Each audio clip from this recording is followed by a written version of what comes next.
today's video, I'm going to be giving you a full guide on how to properly use Stella inside of Roblox Tower Heroes. This is a tower you either love or hate, but if you love her, it's going to change the way you play this game for the better. So let's go ahead and jump into the video. Alright, we're inside of Tower Heroes today. We're here in Castle Town, one of our classic maps. As you can see, we have a lone Stella here for today's video. So first things first, when we're going to get started with Stella, obviously placing her down is going to be the first thing. You can have a max of 3 of these. Now the first important step in this guide is making sure that these Stellas have enough room in between each other. This right here is a good example of how Stella should be placed, and this is a bad example of how Stella should be placed. And the reason for your Stellas being placed out further like this is to give room for the drawings to be able to spawn. Just like Heroes, the drawings that Stella make that actually do all of the damage and attack to towers or enemies, I should say, in this game,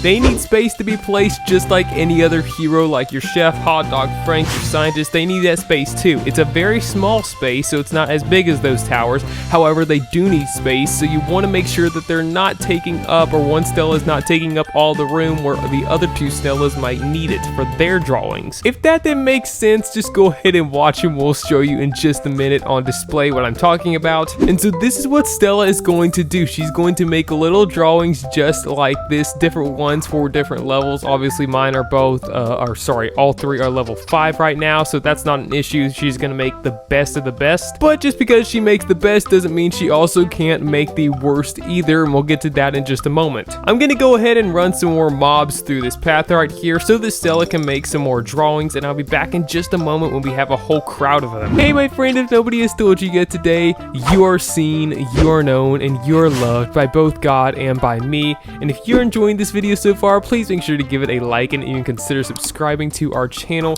We've got lots of Tower Heroes content headed your way. If you'd like to help support us in another way, make sure to go down in the description below and also join in the Roblox group as well. From there you can go and you can buy your own Roblox merchandise to help support the channel. But for now, let's go ahead and go back into the guide on how to use Stella properly. Okay, we're just finishing up getting some of the last of our mobs run through here real quick, and look at all of the drawings. Now one thing that I'm sure you know about these drawings is they're all just ominously staring at you. Some are better than others, and obviously the higher the level the Stella is, the better drawing she's going to make. Level 5 Stella over here is going to make much better drawings than level 1 Stella right here, and she will make the same drawings as the other ones. However, the level 5 Stella is going to have more power versus the ones that the level 1 Stella makes. For example, this little waffle right here, the little hairy one right here, yes, that one. You see, at level 1 Stella right here, it's going to have 3 power and 3 damage that it's going to attack the enemies. However, at level 5,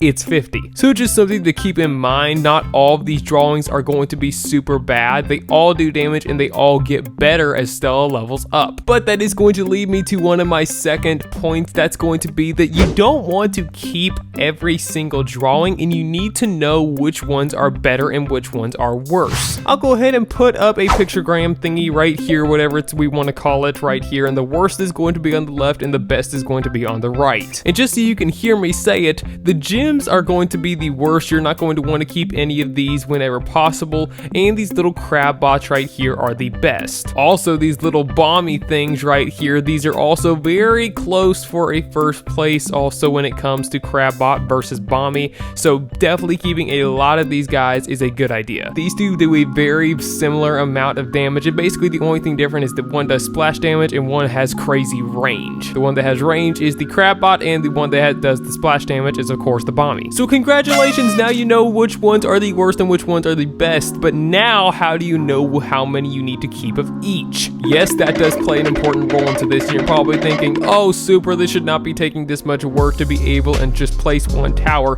Trust me my friend, it's worth it, and after you do it a couple times, it's in your memory and it becomes super easy. You basically want to keep as many bombies, crab bots, and also waffles as you can. Just for your information, these are what they look like. You want to keep approximately 1 to 3 snowmen depending on your map size. For this map, for instance, and depending on how big my boss was and how fast he was, I would keep this little snowman right up here near the front entrance, and I would also keep this snowman right here near the back entrance. That way, after the effect wears off from this snowman, if we have a super slow boss, because look at here, the chill effect lasts for only 5 seconds, so I know the corrupted knight cannot get past this little corner in 5 seconds. So we're gonna keep one, maybe even a second snowman like this one right here, and so we'll constantly have this effect going on our enemy, which is what we want. And all of the rest of the snowman I would go ahead and sell. But here's the thing, what you do not want to do is this right here. I'll give you an example. So let's say we have a bee guard coming right here. You know what, we're gonna need some more of those actually. Let's say we have a whole lot of bee guards on here. You're coming and you're fixing to play the beast map, whatever it's called, I just forgot. And what you come along and do is you say, oh, these gems are not very good. We're going to want to go ahead and just sell all of those. This is a no-no. You do not want to do this right now. While you do want to get rid of all those, and I was fixing to say that, you want to get rid of all of your gems. They are not needed. They are kind of trash actually. But trash in this game still does damage. And what you don't want to do is sell these while a boss or an enemy is coming across the path. Wait until the wave is over. This is also what you want to do when you come over here and you upgrade all of these at the same time. This is the easiest way to do this because drawings only have a certain amount of hits before they die. So what you have to do is you have to come over here and repaint them so they are loaded up again. It's kind of, almost think of it like a gun. It only has a certain amount of ammo in it, but then if you reload it, which you have to do, you have to pay for that,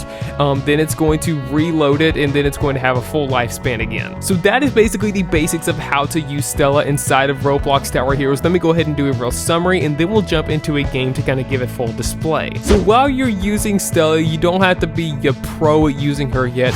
Just make sure you know which towers of hers or which drawings are the worst and which ones are the best. Remember, the crab bots and the little bombies right here are the best ones. You want to keep as many of those as possible, even your waffles.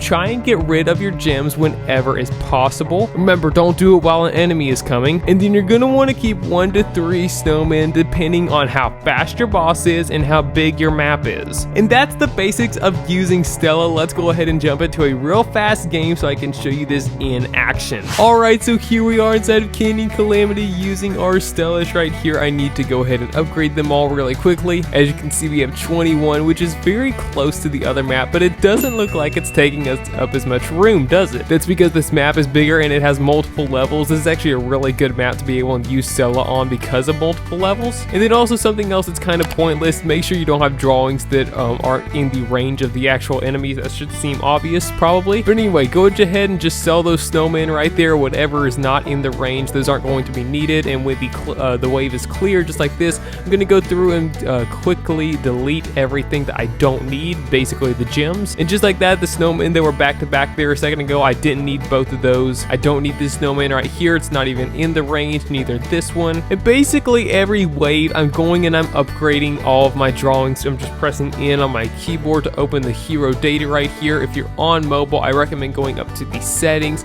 and then I believe it's under the hero data right here that you can find all of that. And then basically once a wave is clear, I just go ahead and make sure that everything is upgraded, and it usually gets it pretty good. But that, my friends, is how you use Stella inside of Roblox Tower Heroes properly. I hope you found this video helpful. Hopefully it was easy to follow. Feel free to come back and watch it whenever you need to. But until then, I will catch you in the next Tower Heroes video.